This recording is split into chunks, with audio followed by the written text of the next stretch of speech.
The Tale of Squirrel Nutkin by Beatrix Potter. Read by Chuck Brown. This is a tale about a tale.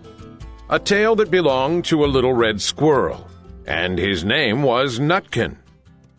He had a brother called Twinkleberry, and a great many cousins. They lived in a wood at the edge of a lake. In the middle of the lake there is an island covered with trees and nut bushes, and amongst those trees stands a hollow oak tree, which is the house of an owl who is called Old Brown. One autumn, when the nuts were ripe, and the leaves on the hazel bushes were golden and green, Nutkin and Twinkleberry and all the other little squirrels came out of the wood and down to the edge of the lake. They made little rafts out of twigs, and they paddled away over the water to Owl Island to gather nuts. Each squirrel had a little sack and a large oar, and spread out his tail for a sail. They also took with them an offering of 3 fat mice as a present for Old Brown, and put them down upon his doorstep. Then Twinkleberry and the other little squirrels each made a low bow, and said politely, "Old Mr. Brown, will you favor us with permission to gather nuts upon your island?" But Nutkin was excessively impertinent in his manners. He bobbed up and down like a little red cherry, singing, riddle me, rot-tot-tote, a little wee man in a red, red coat, a staff in his hand and a stone in his throat. If you'll tell me this riddle, I'll give you a groat." Now this riddle is as old as the hills. Mr. Brown paid no attention whatever to Nutkin. He shut his eyes obstinately and went to sleep. The squirrels filled their little sacks with nuts and sailed away home in the evening. But the next morning they all came back to Owl Island, and Twinkleberry and the others brought a fine fat mole and laid it on the stone in front of Old Brown's doorway and said, "Mr. Brown, will you favor us with your gracious permission to gather some more nuts?" But Nutkin, who had no respect, began to dance up and down, tickling old Mr. Brown with a nettle and singing, "Old Mr. B, riddle me ree, hitty-pitty within the wall, hitty-pitty without the wall. If you touch hitty-pitty, hitty-pitty will bite you." Mr. Brown woke up suddenly and carried the mole into his house. He shut the door in Nutkin's face. Presently, a little thread of blue smoke from a wood fire came up from the top of the tree, and Nutkin peeped through the keyhole and sang, "A houseful, a holeful, and you cannot gather a bowlful." The squirrels searched for nuts all over the island and filled their little sacks. But Nutkin gathered oak apples, yellow and scarlet, and sat upon a beech stump, playing marbles and watching the door of old Mr. Brown. On the 3rd day, the squirrels got up very early and went fishing. They caught 7 fat minnows as a present for Old Brown. They paddled over the lake and landed under a crooked chestnut tree on Owl Island. Twinkleberry and 6 other little squirrels each carried a fat minnow, but Nutkin, who had no nice manners, brought no present at all.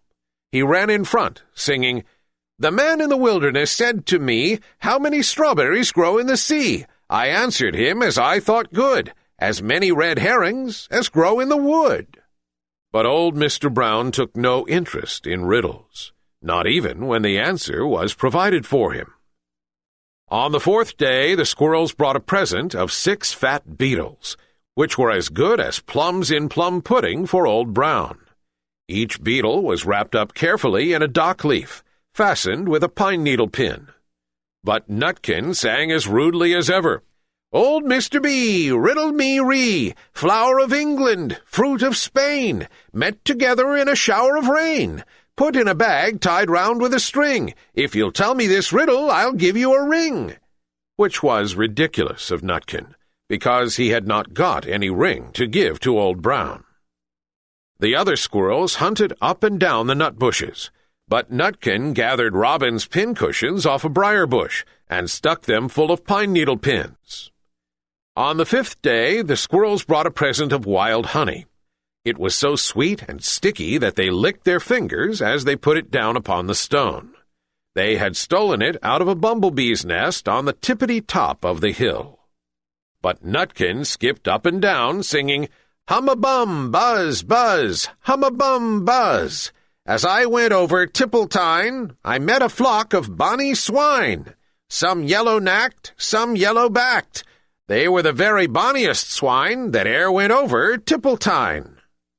Old Mr. Brown turned up his eyes in disgust at the impertinence of Nutkin. But he ate up the honey. The squirrels filled their little sacks with nuts, but Nutkin sat upon a big flat rock and played ninepins with a crabapple and green fir cones. On the 6th day, which was Saturday, the squirrels came again for the last time. They brought a new-laid egg in a little rush basket as a last parting present for Old Brown. But Nutkin ran in front, laughing and shouting, "Humpty Dumpty lies in the beck, with a white counterpane round his neck. 40 doctors and 40 wrights cannot put Humpty Dumpty to rights." Now old Mr. Brown took an interest in eggs. He opened one eye and shut it again. But still he did not speak. Nutkin became more and more impertinent. "Old Mr. B, old Mr. B, hickamore hackamore on the king's kitchen door. All the king's horses and all the king's men couldn't drive hickamore hackamore off the king's kitchen door." Nutkin danced up and down like a sunbeam, but still Old Brown said nothing at all. Nutkin began again. "Arthur O'Bower has broken his band. He comes roaring up the land. The King of Scots, with all his power, cannot turn Arthur of the Bower." Nutkin made a whirring sound to sound like the wind, and he took a running jump right onto the head of Old Brown. Then all at once there was a flutterment and a scufflement and a loud squeak. The other squirrels scuttered away into the bushes. When they came back very cautiously, peeping round the tree, there was Old Brown sitting on his doorstep, quite still, with his eyes closed, as if nothing had happened. But Nutkin was in his waistcoat pocket. This looks like the end of the story, but it isn't. Old Brown carried Nutkin into his house and held him up by the tail, intending to skin him. But Nutkin pulled so very hard that his tail broke in two, and he dashed up the staircase and escaped out of the attic window. And to this day, if you meet Nutkin up a tree and ask him a riddle, he will throw sticks at you and stamp his feet and scold and shout, "Cuck, cuck, cuck, cuck." The end.